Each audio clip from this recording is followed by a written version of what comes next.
বিদ্যুৎহীন কলকাতার শতাধিক বুথ অবিলম্বে ব্যবস্থা নিতে বলল কমিশন। কলকাতার 4 কেন্দ্রের 100-রও বেশি বুথে বিদ্যুৎ নেই। কলকাতা বন্দর এলাকাতে 50-টিরও বেশি বুথে বিদ্যুৎ নেই। তাই অবিলম্বে বিদ্যুতের ব্যবস্থা করার নির্দেশ দিয়েছে নির্বাচন কমিশন। বিদ্যুৎ সংযোগের ব্যবস্থা না করা গেলে জেনারেটর আনারও নির্দেশ দেওয়া হয়েছে। ডিইওদের এই নির্দেশ নির্বাচন কমিশনের। নিরবিচ্ছিন্ন বিদ্যুৎ পরিষেবা ছাড়া ওয়েবকাস্টিং সম্ভব নয়। ভোটের দিন বুথের জানলা ও অতিরিক্ত দরজা বন্ধ থাকবে, আর অন্ধকার থাকলে ভোট গ্রহণে সমস্যা হবে। তাই বিদ্যুৎ সংযোগের ব্যবস্থার নির্দেশ নির্বাচন কমিশনের।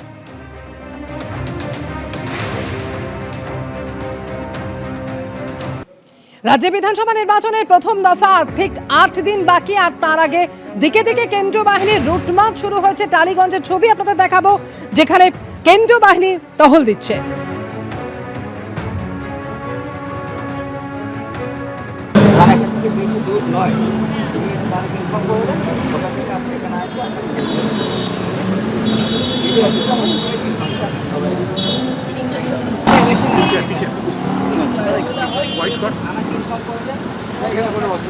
এখানে কোনো আমাদের টালিগঞ্জ ছাড়া চিন্তাবাদ, আমাদের মালাদি চিন্তাবাদ, আর কোনো কিছু।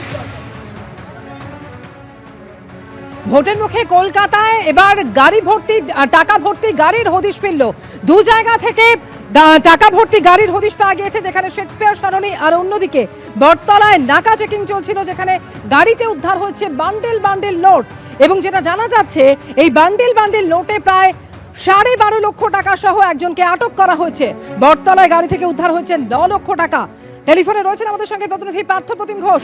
পার্থপ্রতিম, দু জায়গা থেকে টাকা ভর্তি গাড়ি উদ্ধার এবং একজনকে আটকও করা হয়েছে, কি জানা যাচ্ছে পার্থ?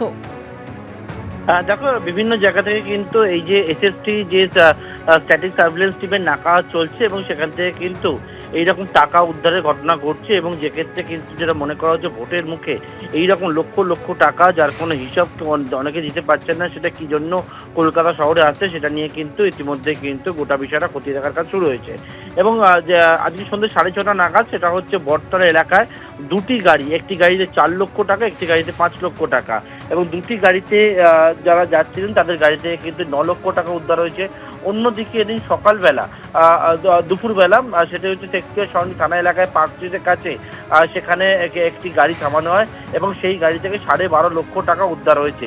এর পাশাপাশি কিন্তু আরও বিভিন্ন যে জায়গা রয়েছে সেই জায়গা থেকেও এই টাকা উদ্ধারের ঘটনা সেটা কিন্তু ঘটেছে। এবং ইতিমধ্যে কিন্তু যে বিষয়টা জানা যাচ্ছে পুলিশ সূত্র মারফত, সেটি হচ্ছে শহরের বিভিন্ন যে প্রান্ত রয়েছে সেই প্রান্তে কিন্তু ইতিমধ্যে যে তল্লাশি অভিযান, সেই তল্লাশি অভিযান চলছে এবং সেখান থেকেই যে স্ট্যাটিক নাকা পয়েন্টগুলো রয়েছে সেখান থেকে কিন্তু এইরকম লক্ষ লক্ষ টাকা, সেই টাকা উদ্ধার হচ্ছে, বাজেয়াপ্ত হচ্ছে, এবং একাধিকের বিরুদ্ধে আইনগত যে পদক্ষেপ সেই পদক্ষেপও গ্রহণ করা হচ্ছে পুলিশের তরফ থেকে। ধন্যবাদ পার্থ।